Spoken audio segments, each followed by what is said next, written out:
मकर संक्रांतीचा जो सण आहे तो जवळ आलेला आहे। मकर संक्रांतीचं धर्मशास्त्रीय दृष्ट्या महत्त्व, धार्मिक महत्त्व, ज्योतिषशास्त्रीय दृष्ट्या या सणाबद्दल काय माहिती शास्त्रामध्ये दिलेली आहे, त्याचबरोबर हा जो सण आहे दान धर्म इत्यादी दृष्टीने किती महत्त्वाचा आहे।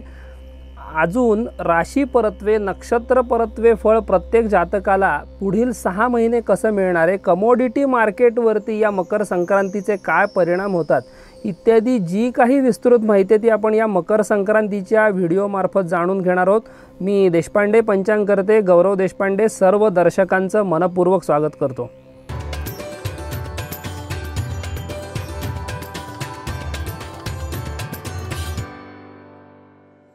दिनांक 14 जानेवारी 2024 म्हणजे रविवारी मध्यरात्री 2:35 सूर्यनारायण धनु राशीचा त्याग करून मकर राशीमध्ये प्रवेश करतात।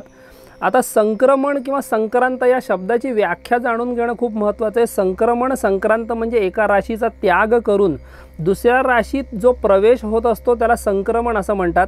सूर्य जो आहे हा प्रत्येक महिन्यालाच एक रास बदलत असतो। बऱ्याचदा आपल्याला हे माहीत नसतं, आपल्याला फक्त मकर संक्रांतच माहीत असते जी जानेवारी महिन्यात येते, पण प्रत्येक महिन्यालाच, कारण 12 राशी आहेत आणि महिनेसुद्धा 12 आहेत मराठी महिने, त्यामुळे प्रत्येक महिन्याला एका राशीचा त्याग करून दुसऱ्या राशीत सूर्यनारायण प्रवेश करत असतात। तशाच धनु राशीचा त्याग करून जेव्हा मकर राशीत सूर्याचा प्रवेश होतो त्याला मकर संक्रांत असं म्हणतात। तर या सणाला एवढं महत्त्व का प्राप्त झालंय, तर या दिवशी उत्तरायणाची सुरुवात होत असते। उत्तरायण म्हणजे देवांचा दिवस आणि दैत्यांची रात्र असं ज्याला म्हणलेलं आहे की पुढचे 6 महिने जो काळ असतो उत्तरायणाचा तो म्हणजे देवांचा दिवस असतो आणि दैत्यांची रात्र असते। त्यामुळे ह्या संक्रांतीला आयन संक्रांत असं म्हटलं आहे आणि याला विशेष अनन्यसाधारण असं महत्त्व आहे।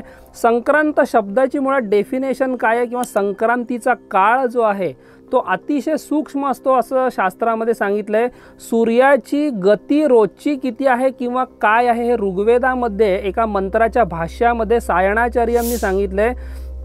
योजनानां सहस्रम द्वे शते द्वे च उत्तरे एकेन निमिषार्धेन क्रममाण नमोस्तुते। याच्यामध्ये सूर्याची गती सायणाचार्यांनी सांगितले निमिषाच्या अर्ध भागामध्ये, निमिष म्हणजे पापणी लावायचा जो काळ आहे त्याचा जो अर्धा भाग आहे त्याच्यामध्ये 2202 म्हणजे 2202 योजन म्हणजे अंदाजे 22,000 किलोमीटर अंतर निमिषार्धामध्ये सूर्यनारायण आकाशामध्ये कापत असतात।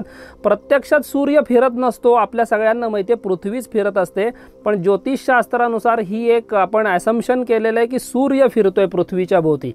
तर ही जी संक्रांतीचा हा जो काळ आहे तो अत्यंत सूक्ष्म आहे। देवल ऋषी सांगतात की संक्रांती समय सूक्ष्मः दुर्ज्ञेयः पिशिते क्षणैः तद्योगाचाप्यधश्चोर्ध्वं त्रिंशन्नाड्यः प्रकीर्तितः।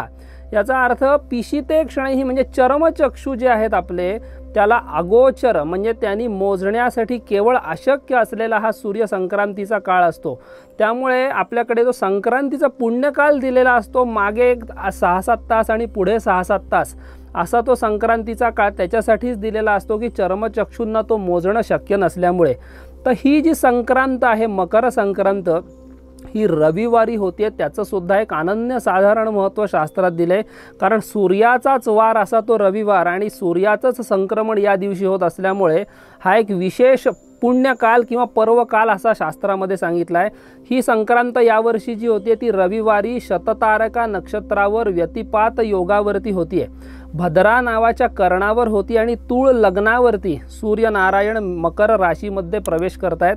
आता ही जी संक्रांत आहे ती बसलेल्या अवस्थेत आहे आणि वृद्धावस्थेत आहे। हळदीचा तिलक धारण केलेला आहे तिने कपाळी आणि चित्रान्न म्हणजे खिचडी या पदार्थाचं भक्षण ती करते। तिचं वाहन घोडा सांगितलेलं आहे, उपवाहन सिंह सांगितलंय।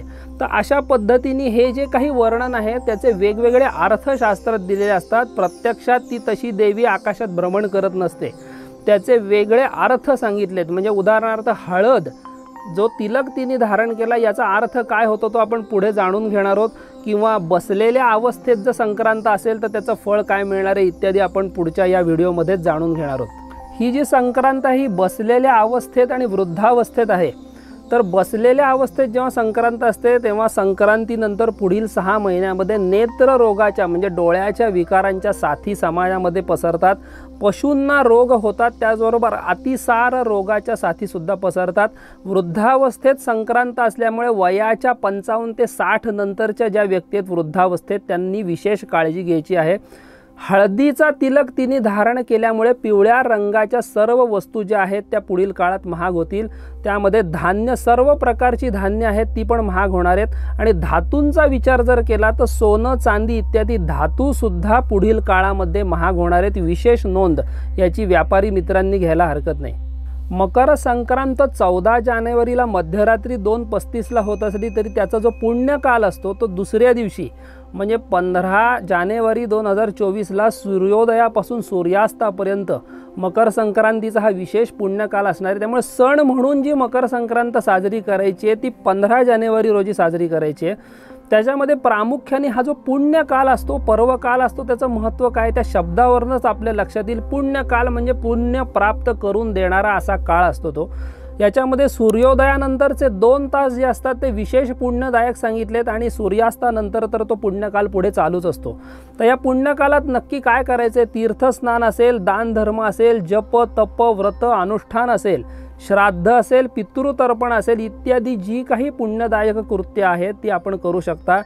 आता या पुण्यदायक कृत्यांचं महत्त्व काय आहे तर शास्त्र असं सांगतं की आयने कोटी गुणितम म्हणजे कर्क किंवा मकर संक्रमणाच्या पुण्यकालामध्ये जे काही दान धर्म करायला आपण ते कोटीपट त्याचं फळ जास्त मिळत असतं आपल्याला। त्याचबरोबर संक्रांत यानी दत्तानी हव्य कव्यानी दातृभिः तानी नित्यं ददात्यर्कः पुनर्जन्मनी जन्मनी असं शास्त्र सांगतं। संक्रांतीच्या दिवशी सूर्यनारायणाच्या प्रीत्यर्थ जे काही आपण दान धर्म कराल ते तानी नित्यं ददात्यर्कः म्हणजे प्रत्येक जन्मामध्ये सूर्यनारायण तेच तुम्हाला अनंतपट करून पुढे देत असतो। त्यामुळे या संक्रमणाचा लाभ आपण सर्वांनी घ्यायचा। बऱ्याचदा आपल्याला मकर संक्रमण म्हणजे फक्त तिळगुळ वाटप एवढंच माहीत असतं, त्याचंही महत्त्व आहेच शास्त्रामध्ये, पण त्याबरोबर दान धर्माचं महत्त्व आहे। मग याच्यात दान अनेक प्रकारची दानं सांगितली आहेत जी तुम्हाला सहज शक्य होतील। ती म्हणजे तिलदान आहे, म्हणजे काळे तीळ असतील किंवा पांढरे तीळ असतील त्याचं दान करू शकता। तिलपात्र दान म्हणजे तांब्याच्या एखाद्या ताम्हणामध्ये तीळ गाडायचे आणि ते तिळासकट ते पात्र एखाद्या सत्पात्री व्यक्तीला दान द्यायचं, त्याच्यावर सुवर्णाचं वेढणं किंवा सोन्याचा मणी ठेवावा असंही शास्त्रात दिलंय। म्हणजे हिरण्यसहित तिलपात्र दान असं सुद्धा म्हणलेलं आहे। वस्त्रदान असेल, अन्नदान असेल, त्याचबरोबर वाणंसुद्धा जी काही स्त्रिया देत असतात या दिवशी त्या वाणांचं म्हणजे थोडक्यात दान धर्माचंच महत्त्व आपल्या शास्त्रात या दिवसासाठी सांगितलेलं आहे। तर त्याचा जरूर आपण फायदा घ्या। तीर्थस्नानामध्ये गंगा, यमुना, कृष्णा, गोदावरी, पंचगंगा इत्यादी ज्या पवित्र नद्या आहेत, नर्मदा असेल, त्यांचं तीर्थस्नान जर या पुण्यकालात केलं तर अनंत पाप नष्ट होतात। आता प्रत्यक्षात काहींना तीर्थक्षेत्री जाणं शक्य नसेल तर त्या पवित्र नद्यांचं स्मरण करून किंवा त्यांचं काही तीर्थ किंवा जल आपल्या घरी असेल ते सुद्धा आपण आपल्या स्नानाच्या पाण्यामध्ये टाकून श्रद्धायुक्त अंतःकरणाने स्नान करू शकता। या दिवशी विशेष करून तिलाचा कल्क अंगाला लावून स्नान करायला सांगितले। तिल भक्षणाचं, तिल दानाचं म्हणजे थोडक्यात सर्व प्रकारे षट तिलाः पापनाशनः असं सांगितले। 6 प्रकारे तिळांचा उपयोग या दिवशी करावा। होम हवन असेल, दान असेल, भक्षण असेल इत्यादी जे काही प्रकार आहेत, पितरांच्या उद्देशाने तिळ तर्पण सुद्धा या दिवशी आवर्जून करावं। ही जी मकर संक्रांत आहे ती शततारका नक्षत्रावर कुंभ राशीत चंद्र असताना होतीये, त्यामुळे शततारका नक्षत्रांना पुढील 6 महिने थोडेसे पीडेचा अनुभव येणार आहे किंवा काही मानसिक शारीरिक अस्वास्थ्य तुम्हाला जाणवेल। आता 12 राशींचं फळ जे तुम्हाला मिळणार आहे किंवा 27 नक्षत्र परत्वे फळ सुद्धा आम्ही सांगणार आहोत। पुढील 6 महिन्यामध्ये याचा रिझल्ट तुम्हाला अनुभवायला येईल। तर आपण आता फुल स्क्रीनमध्ये हे फळ आपण इथे बघू शकता। मेष राशीच्या व्यक्तींना आर्थिक लाभ पुढील 6 महिन्यामध्ये होतील। वृषभ राशीच्या व्यक्तींना करिअरमध्ये ग्रोथ असेल किंवा काही ना काही अतिशय चांगली ग्रोथ करिअरमध्ये किंवा धंद्यामध्ये प्रगती अनुभवायला येईल। मिथुन राशीच्या व्यक्तींना भाग्योदयामध्ये थोड्याशा अडचणी येणं असं फळ आहे। कर्क राशीच्या व्यक्तींनी आरोग्याची विशेष काळजी घ्यायची। अन्नपदार्थ बाहेरचे खाणं कटाक्षाने टाळायचे, फूड पॉयझनिंग सारखे त्रास होऊ शकतात। सिंह राशीच्या व्यक्तींना भरभराट, त्याचबरोबर भागीदारीत व्यवसाय असेल त्याच्यामध्ये ग्रोथ होईल। विवाह ज्यांचे ठरत नाहीत त्यांचे विवाह पुढील 6 महिन्यात ठरायला मदत होईल। कन्या राशीच्या व्यक्तींना गुप्त उघड शत्रूंचा नाश होईल, रोगराईचा नाश होईल. तूळ राशीच्या व्यक्तींना विद्याध्ययनामध्ये प्रगती होईल, सद्बुद्धी होईल. तुम्ही जे डिसिजन घेत आहात ते सुद्धा परफेक्टली वर्क करतील पुढच्या काळामध्ये. वृश्चिक राशीच्या व्यक्तींना मनोदौर्बल्य किंवा मानसिक चंचलते हा थोडासा विपरीत फळ आलेला आहे वृश्चिक राशीच्या व्यक्तींना. धनु राशीच्या व्यक्तींना पराक्रमामध्ये वृद्धी, त्याचबरोबर कोणतेही तुम्ही डिसिजन या पुढील 6 महिन्यात जे घ्याल ते फ्युचरच्या दृष्टीने चांगले वर्क करतील. मकर राशीच्या व्यक्तींना धनहानी किंवा कुठेतरी आर्थिक लॉसमध्ये तुम्ही जाऊ शकता. कुंभ राशीच्या व्यक्तींना सर्व प्रकारचं शारीरिक सौख्य, मानसिक सौख्य. आणि मीन राशीच्या व्यक्तींना परत द्रव्यनाश, धननाश हेच फळ आलेलं आहे. तर अशा प्रकारे 12 राशींचं जे फळ आम्ही सांगितलं आहे पुढील 6 महिन्यामध्ये तुम्हाला अनुभवायला येईल. ज्यांना प्रतिकूल फळ आलेलं आहे त्यांनी या संक्रांतीचा पुण्यकाल मगाशी मी जो सांगितला आहे त्याच्यामध्ये जास्तीत जास्त पुण्यदायक कृत्य किंवा दानधर्म जरूर करावा. अश्विनी नक्षत्रापासून ते रेवती ही जी 27 जन्म नक्षत्र ज्यांची आहेत त्यांना फळ काय मिळणार ते आपण आता जाणून घेऊयात.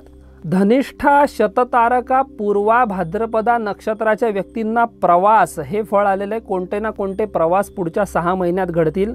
उत्तरा, भाद्रपदा, रेवती, अश्विनी, भरणी, कृत्तिका आणि रोहिणी नक्षत्राच्या व्यक्तींना सर्व प्रकारे सुखाची प्राप्ती हे चांगलं फळ आलेलं आहे. मृग, आर्द्रा, पुनर्वसू नक्षत्राच्या व्यक्तींना शरीर पीडा हे प्रतिकूल फळ आहे. पुष्य, आश्लेषा, मघा, पूर्वा फाल्गुनी, उत्तरा फाल्गुनी, हस्त नक्षत्राच्या व्यक्तींना काही ना काही लाभ निश्चित होतील. चित्रा, स्वाती, विशाखा नक्षत्राच्या व्यक्तींना द्रव्य नाश हे प्रतिकूल फळ आलेलं आहे. अनुराधा, ज्येष्ठा, मूळ, पूर्वाषाढा, उत्तराषाढा आणि श्रवण नक्षत्राच्या व्यक्तींना धनप्राप्ती हे चांगलं फळ आलेलं आहे. पुढील 6 महिन्यामध्ये आपल्याला ही फळं अनुभवायला येतील. आता असंही होऊ शकतं की राशीला अनुकूल फळ असेल किंवा प्रतिकूल फळ असेल आणि नक्षत्राला प्रतिकूल किंवा अनुकूल फळ असेल तर 2 फळं जर अतिशय चांगली असतील एखाद्या व्यक्तीला तर त्याचा रिझल्टंट इफेक्ट जो आहे तो अतिशय चांगलं फळात होईल. दोन्ही फळं जर विरुद्ध असतील म्हणजे राशी परत्वे एक आहे, नक्षत्र परत्वे भिन्न आहे तर त्याचा रिझल्टंट इफेक्ट म्हणजे न्यूट्रल फळ तुम्हाला मिळेल किंवा दोन्ही फळं अनुभवायला येतील. आणि दोन्ही फळं जर नकारात्मक असतील तर ऑब्व्हियसली नकारात्मक फळाकडेच त्याची वाटचाल पुढील 6 महिन्यासाठी असेल. ज्या व्यक्तींना मनाचं अस्थैर्य किंवा मनोदौर्बल्यासारखे परिणाम अनुभवायला येतात त्यांनी मनशांतीसाठी या मकर संक्रांतीच्या दिवशी एक विशेष उपाय सांगितलेला आहे. तो म्हणजे एका पात्रामध्ये तीळ आणि दुसऱ्या पात्रामध्ये पायस म्हणजे तांदूळाची खीर घेऊन हे 2 पदार्थ सत्पात्री व्यक्तीला संकल्पपूर्वक दक्षिणेसह जर आपण दान दिले त्या संक्रांतीच्या पुण्यकालामध्ये तर मनशांती मिळायला मदत होते. आता संक्रांती पुण्यकालात काय काय करायचं आपण जाणून घेतलं, पण कोणती कृत्य वर्ज्य करावीत हे सुद्धा शास्त्रकार सांगतात. त्यामध्ये गायीची धार काढणं असेल, तेलात तळलेले पदार्थ खाणं असेल, विवाहासारखी मंगल कृत्य जी आहेत ती सुद्धा या दिवशी करत नाहीत. गरम पाण्याचं स्नान आणि स्त्री संग या गोष्टी संक्रांतीच्या या पुण्यकालामध्ये कटाक्षाने वर्ज्य कराव्यात असं शास्त्र सांगतं. हा मकर संक्रांतीचा व्हिडिओ जर तुम्हाला आवडला असेल तर हा जास्तीत जास्त लोकांपर्यंत शेअर करा आणि देशपांडे पंचांग ॲस्ट्रो हा जो आमचा यूट्यूब चॅनल आहे तो जरूर सबस्क्राईब करा. तुमच्या मनातही जर काही शंका असतील, प्रश्न असतील तर कमेंट बॉक्समध्ये आम्हाला विचारायला विसरू नका. नमस्कार.